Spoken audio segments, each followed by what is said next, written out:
everyone. Thank you so much for coming back to join me and my husband on episode 3 of Things I Wish I Would Have Known Before I Got Married. On this channel, I want you to know I talk about marriage, I talk about relationships, being a stay-at-home mom, teaching you how to cook, giving you inspirational words. So if those are things that you're interested in, subscribe to my channel, please. And today, we're just going to get into this episode, so I'm going to turn it off to my husband. Go ahead, Josiah. Yeah, so on this evening, we're going to talk about drama in the marriage. And I think that's something that a lot of people they're not willing to admit that they have drama. And what I simply mean by drama, I'm simply meaning conflict in the marriage. Because oftentimes we focus on the pictures that we put up on Facebook and what we tweet about and how good we look on the outside. But on the inside, we have conflict going on. And so my husband and I have been reading this phenomenal book by Dr. Darius James. And it's titled Relational Intelligence. I highly recommend that you get this. This is a really good read. So go ahead and tell them about what you discovered in it. Yeah, so Dr. Darius James, he argues, that relationships are more than just relationships, but relationships are purpose partners. That there is no neutral relationship. There's no just remaining where you are, but relationships are either pushing you forward or they're pushing you backwards. And oftentimes, every now and then, we have to stop and we have to ask ourselves, the relationships that we are involved in, whether if it's in marriage or whether it's just relationships on our job, is it pushing us forward or is it holding us backwards? And every now and then, I think me and my wife, we have to slow down enough and say, hey, this marriage that we're in is bigger than us. We got kids we have to raise and so on. And so every now and then we have to self-examine ourselves. And I think the drama that I brought into my own marriage is talking too much and not listening. Right. And so I think, and I really want to talk and ask my wife about that, but I think, I did a lot of talking and not listening. And I think oftentimes when we do more talking than listening, then drama will always remain in the marriage. And sometimes in our relationship, when he says that he doesn't listen, he just do a lot of talking. It's like he's trying to rush and get his point across when he's not trying to listen to what I'm trying to say.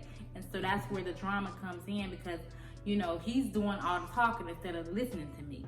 Right.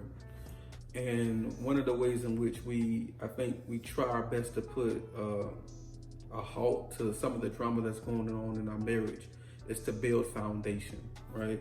And what I simply mean by building a foundation is being connected to the source. So I brought a battery charger to kind of show us as an example, right? And so here it is, it's 2 slots. And so you can picture this being the husband and this being the wife. And I think we have to come together and then we will have to connect ourselves to the source. So this is a car charger. So if the husband and the wife are connected together, once we are connected in together, all we have to do is connect it into the slot in the car charger, and that's when we'll get our power. So that's when we can come into an agreement and say, okay, it's not gonna function, it's not gonna work unless we connect to the source, which is our Heavenly Father, which is God. Right. And like I said, so one of the first things that I think I would want to inspire everyone to do is to build a foundation off of your faith, off of your belief, right? And learn to always continue to pray and keep God first and to keep God ahead of your life.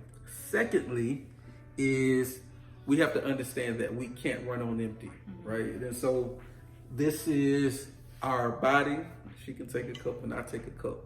And I think every now and then we have to make sure that we're pouring into each other because we can't run on empty, right? And so this is me pouring into her. This is her dreams, her inspirations, her goals, her desires, whatever it is that she desires. I have to make sure that I'm constantly pouring into her. So your loved ones, your wife, you have to make sure that you're pouring into them. And she has to make sure that she's also pouring into me. And so I think sometimes in marriage, we can verbalize it with our mouths. We can say the wedding vows, but we're not pouring into one another. If we're not pouring into one another, one person to be happy, another person isn't. So one of the things that I think you always want to do is make sure that you're pouring in to each other. Anything you want to add to that? And I just want to wrap up with this. We're going to wrap up with this episode, and next episode, what I'm going to do is I want you guys to get in the comment box. Give us some questions that if you're single, if you're married, or if you're engaged, doesn't matter. Write some questions down so that we can answer you in the next episode. So I thank you for tuning in with me on today. If you enjoyed this episode, please hit the subscribe button and give us a thumbs up. Thank you so much, and I'll see you on the next video.